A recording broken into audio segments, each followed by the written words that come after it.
2024 BMW X7 Review, a bulletproof offering among three-row luxury SUVs. Pros: ultra-smooth powerful engines, surprisingly good handling, decadent and upscale interior. Cons: infotainment usability frustrations, polarizing design, power second row leaves utility on the table. The 2024 BMW X7 might be the vehicle you least associate with BMW's sporting heritage, but in reality, it's one of BMW's best executed products for its intended use. This three-row SUV is truly one of the finest in the luxury business, and while it's number 3 series on a winding road, it's still shockingly fun to drive. Pick any of the 3 silky smooth powertrains from the xDrive 40i to the Alpina XB7, and you're in for smile-inducing acceleration and satisfying sounds. Nothing in this price range with 3 rows handles as well as the M60i or Alpina versions of the X7 either, though the Mercedes-AMG GLS 63 puts up a fight. BMW interior design is on a roll, and the X7 gets all the upscale goodies that BMW can throw at it. That means the X7 feels its price. You'll marvel at the glass controls, high-definition screens, and general poshness of the interior every time you get in. All 3 rows of occupants get to indulge in the luxury, too, and they're rather spacious rows at that. You can buy bigger SUVs that are better suited to regularly carrying 6 or 7 people, but the X7 is perfect for a bigger-than-average family and their belongings. Between the X7 and the Mercedes GLS, it's a tough fight in choosing a winner, but the driver's choice would undoubtedly be this BMW. It's tough to beat, as outside some hang-ups we have with the infotainment system, the X7 is a fairly bulletproof offering in the 3-row luxury SUV segment. What are the X7's interior and in-car technology like? The X7 has a beautiful interior chock full of fanciful glass controls, classy ambient lighting and high-quality leather and trim.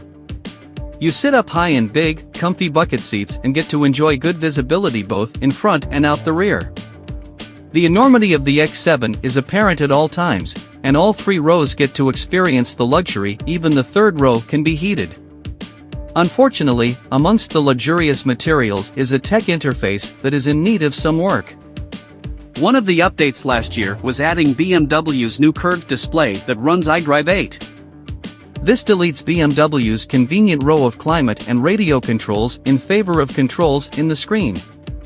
We hope that an update to iDrive 8.5 improves usability, but common tasks like turning on the heated steering wheel or adjusting the fan speed is now a chore that requires many screen taps to complete.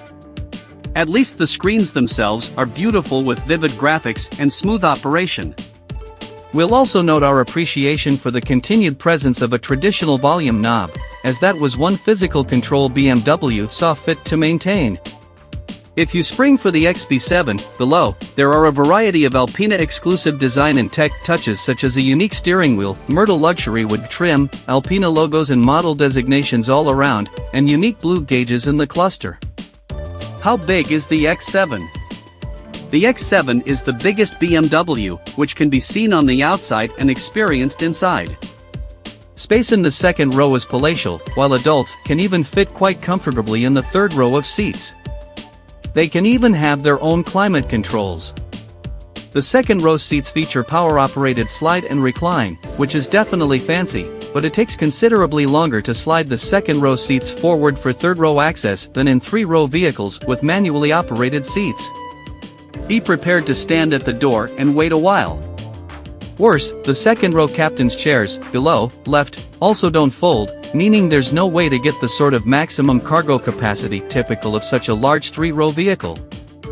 Maybe you won't be routinely using your leather-lined, $90,000 luxury SUV to haul lumber from Home Depot, but such versatility is a key reason people buy such a vehicle.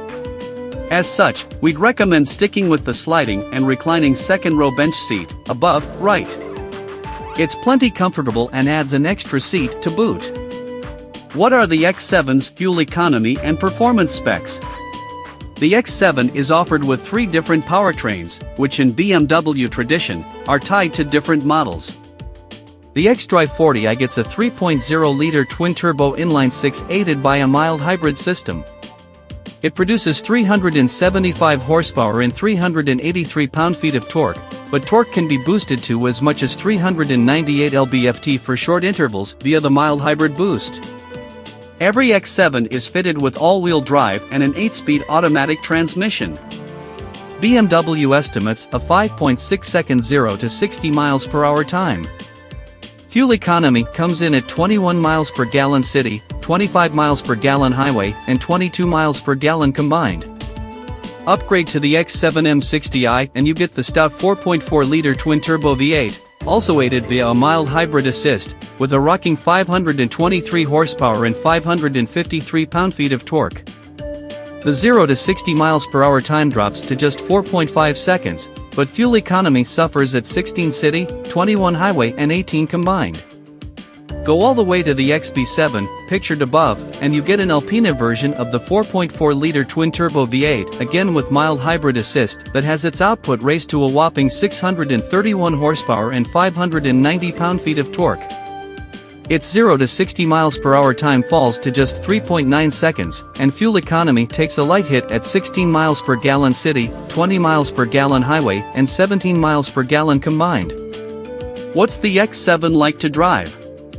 With its tremendous size, height-adjustable air suspension, and subtle pitching when turning, the X7 models feel their size.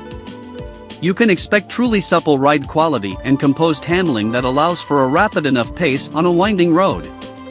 However, if you're expecting taut handling and tactile steering, this is not the vehicle for you. The M60i model with its performance slant is legitimately good fun to wheel about in, but it's still a big, 3-row SUV, and that's something that not even BMW's chassis engineers can work around. The base 6-cylinder turbo engine provides plenty of power, while the 8-speed automatic goes about its business without fuss. Frankly, BMW could only offer the base engine, and it's hard to imagine anyone complaining. That's not how BMW does things, though. There are 2 more levels of performance offered.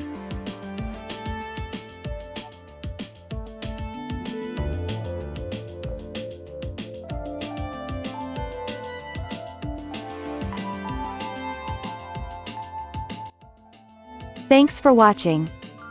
Drop a like, leave a comment, and don't forget to subscribe to watch more videos like this.